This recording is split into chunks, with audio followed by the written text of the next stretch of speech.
Hello everyone, myself Maya Devangan and welcome to Techelite institute. आज हम इस पर्टिकुलर वीडियो में हम डिस्कस करेंगे एसएससी जेई एग्ज़ाम में। एसएससी जो है स्टाफ सिलेक्शन कमीशन, जो हर एक साल जेई एग्ज़ाम कंडक्ट करता है इंजीनियरिंग के काफ़ी सारे ब्रांच लाइक सिविल, मैकेनिकल और इलेक्ट्रिकल के लिए। तो आज हम इस पर्टिकुलर वीडियो में हम ये देखने वाले हैं कि उसका सिलेक्शन प्रोसेस क्या होता है, एग्ज़ाम के पैटर्न क्या होते हैं और हम सिलेबस, जो भी सिलेबस आएगा सिविल इंजीनियरिंग की अगर हम बात करें तो सिविल इंजीनियरिंग में कौन कौन से सिलेबस हैं जहाँ पे हमको मेन फोकस करना है, कहाँ से मैक्सिमम क्वेश्चन अराइज हो सकते हैं। तो ये सारी चीज़ें आज हम इस वीडियो में हम डिस्कस करने वाले हैं डिटेल में। ठीक है, तो let's start our video. So first is a selection process.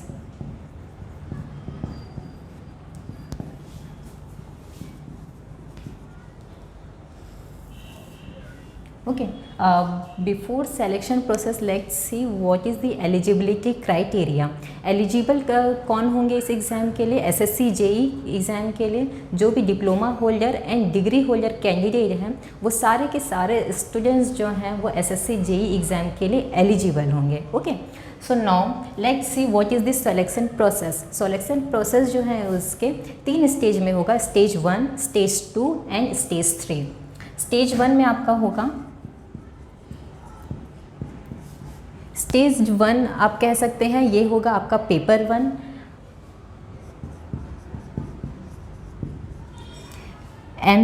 Paper 1 जो है वो आपका एमसीक्यू होता है, ऑब्जेक्टिव टाइप क्वेश्चन होगा, ऑनलाइन मोड पे होता है, 200 मार्क्स का रहेगा, 200 क्वेश्चंस रहेंगे और प्लस ये हिंदी और इंग्लिश दोनों लैंग्वेज में ये एग्ज़ाम होता है।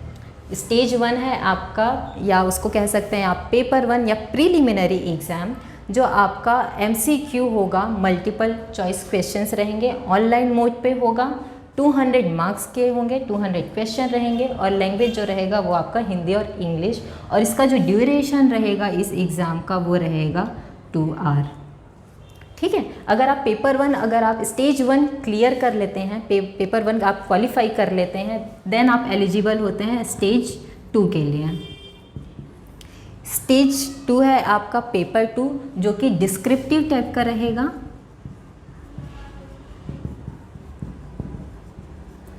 थ्री 300 मार्क्स के क्वेश्चन रहेंगे और आपको समय जो रहेगा वो 2 आवर्स का रहेगा, और हिंदी और इंग्लिश दोनों लैंग्वेज के लिए में ये एग्ज़ाम होते हैं।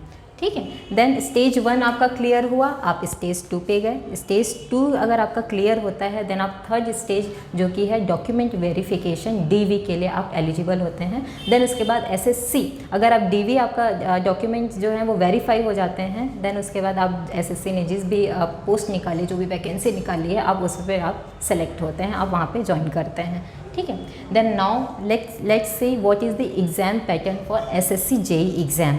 आपका होता है सबसे पहले paper 1।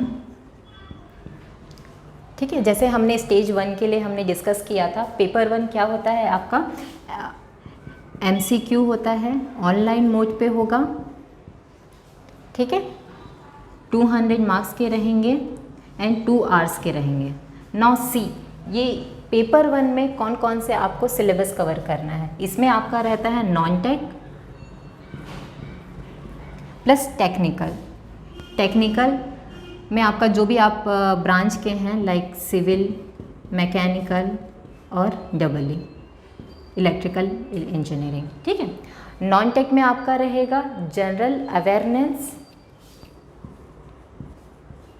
And general intelligence plus reasoning.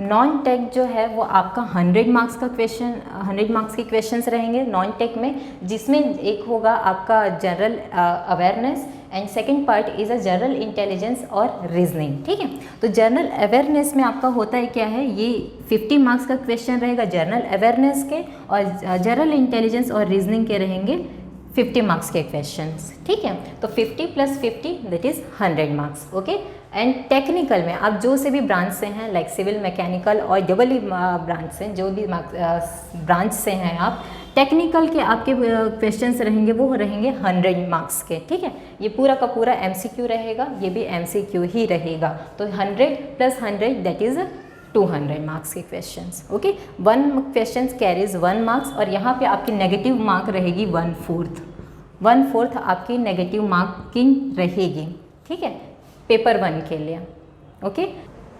So SSC JEE के आपके सिविल इंजीनियर के अगर आप स्टूडेंट हैं तो आपको कौन कौन से सब्जेक्ट्स जो हैं अब आपको कवर करने होंगे, जिसमें आपका फर्स्ट सब्जेक्ट है आपका बिल्डिंग मटेरियल। ये हम बात कर रहे हैं केवल पेपर 1 के लिए, ठीक है। बिल्डिंग मटेरियल में अप्रॉक्सीमेट 10 to 12 मार्क्स के क्वेश्चंस आते हैं, मतलब मैक्सिमम यहाँ पे आप देखिए केवल एक सिंगल सब्जेक्ट जो कि बहुत थ्योरी ही है, उसमें आपके क्वेश्चंस जो हैं वो 100 में 10 से 12 मार्क्स का क्वेश्चन जो है वो केवल बिल्डिंग मटेरियल का ही है, ठीक है। देन सेकंड सब्जेक्ट जो है वो है आपका एस्टिमेशन एंड कॉस्टिंग। यहाँ पे अप्रॉक्सीमेट 7 to 8 मार्क्स के क्वेश्चन आते हैं। अगर आप इन केवल दोनों सब्जेक्ट को ही अगर आप पढ़ते हैं तो आपके 17 to 80 क्वेश्चंस आते हैं, 17 to 80 मार्क्स। दैट मीन्स आप 100 मार्क्स में आप 20 मार्क्स आपको अप्रॉक्सीमेट आपको इन्हीं दोनों सब्जेक्ट से ही आपको कवर कर लेंगे, ठीक है। Then next subject is a soil mechanics. Soil mechanics का क्वेश्चन जो है वो काफ़ी अप एंड डाउन होते रहता है, कभी ज़्यादा क्वेश्चन आ जाते हैं, कभी कम क्वेश्चन आते हैं। तो अगर हम अप्रॉक्सीमेट की अगर हम बात करें तो वो उसमें सॉइल मैकेनिक्स से 7 to 8 क्वेश्चंस आते हैं, 7 to 8 मार्क्स के क्वेश्चंस आते हैं। इसमें प्लस भी हो सकता है, माइनस भी हो सकता है, बट रेंज जो है वो इसी रेंज पे है, 7 to 8 मार्क्स का। Then next is a irrigation और हाइड्रोलॉजी दोनों सब्जेक्ट मिला के आपके 8 से 10 मार्क्स के क्वेश्चंस आते हैं। तो आप देख रहे हैं यहाँ से इन चारों सब्जेक्ट से ही काफ़ी क्वेश्चंस यहाँ से आप कवर कर ले रहे हैं, ठीक है। And next is a transportation engineering. Transportation engineering में आपका highway engineering and railway engineering दोनों इंक्लूड रहेगा। इन दोनों सब्जेक्ट से जो क्वेश्चंस आ सकते हैं वो आपके मार्क्स के आएंगे 5 to 6 मार्क्स के क्वेश्चंस, जिसमें आपका हाईवे प्लस रेलवे दोनों इंक्लूड रहेगा, ठीक है। Then next is a environmental engineering. Environmental engineering में ऐसा होता है कि कभी क्वेश्चंस ज़्यादा आ जाते हैं, कभी नंबर ऑफ़ क्वेश्चंस कम हो जाते हैं, प्लस माइनस इसमें होते रहता है, बट अप्रॉक्सीमेट इसमें से भी 7 to 8 मार्क्स के क्वेश्चन आते हैं। काफ़ी स्कोरिंग सब्जेक्ट है, तो आप जब भी प्रिपरेशन करेंगे किसी भी एग्जाम के लिए तो एनवायरमेंटल इंजीनियरिंग आप स्किप मत करिएगा, okay. Then next is a theory of structure. Theory of structure से 2 to 3 मार्क्स के क्वेश्चंस आते हैं, बट अगर आप इसमें सॉम भी अगर आप इंक्लूड कर लेते हैं तो सॉम एंड थ्योरी ऑफ स्ट्रक्चर से टोटल 10 मार्क्स के क्वेश्चन आते हैं। काफ़ी ज़्यादा मार्क्स का क्वेश्चन है। 100 में अगर आपके 10 मार्क्स के क्वेश्चन केवल इन्हीं दोनों सब्जेक्ट से आ रहे हैं, मतलब 10% आपका सिलेबस जो है कवर हो जाएगा। Then next is a concrete technology plus RCC design.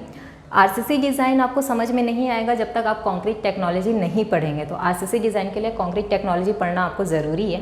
तो दोनों सब्जेक्ट का मिला के आपको जो क्वेश्चंस इसमें से आते हैं, नंबर ऑफ़ क्वेश्चन और मार्क्स, वो आते हैं आपके 10 to 12 मार्क्स के, ठीक है। Then last is a steel design. Steel design से आपके क्वेश्चन आते हैं 4 to 5 मार्क्स के, ठीक। तो हमने अभी पूरा SSC JEE सिविल इंजीनियरिंग का हमने सारे सब्जेक्ट हमने डिस्कस किया, ये कौन कौन से सब्जेक्ट्स हैं और हर एक सब्जेक्ट से कितने कितने क्वेश्चंस आ सकते हैं, ठीक है। तो आप अपनी पोटेंशियल के अकॉर्डिंग या कौन सा सब्जेक्ट आपका एरिया ऑफ इंटरेस्ट है, जहाँ से आप मैक्सिमम स्कोर कर सकते हैं आप किसी सब्जेक्ट में, वो इस सब्जेक्ट पे आप ज़्यादा ध्यान दीजिए। बाकी SSC JEE में MCQ में जनरली 50% थ्योरेटिकल क्वेश्चन आते हैं एंड 50% जो है वो न्यूमेरिकल आते हैं, वो भी 1 लाइनर आता है, तो उतना टफ रहता है नहीं है। हम लेक्चर वीडियो हम अपने नेक्स्ट वीडियो में हम अपने लेक्चर वीडियो आपको अपलोड करेंगे, और जो भी गवर्नमेंट के जो भी वैकेंसीज आती हैं, पोस्ट आते हैं, उससे जो भी अपडेट्स रहेगा, नोटिफिकेशन रहेगा, हम अपने वीडियो के थ्रू आपको ज़रूर नोटिफाई करेंगे। तो हमारे आप चैनल से आप जुड़े रहिए एंड कोशिश कीजिए कि आप हमारी ऑफलाइन क्लासेस ज्वाइन करें। सो आई होप ये वीडियो आप लोग के लिए हेल्पफुल रहेगा एंड या थैंक यू सो मच।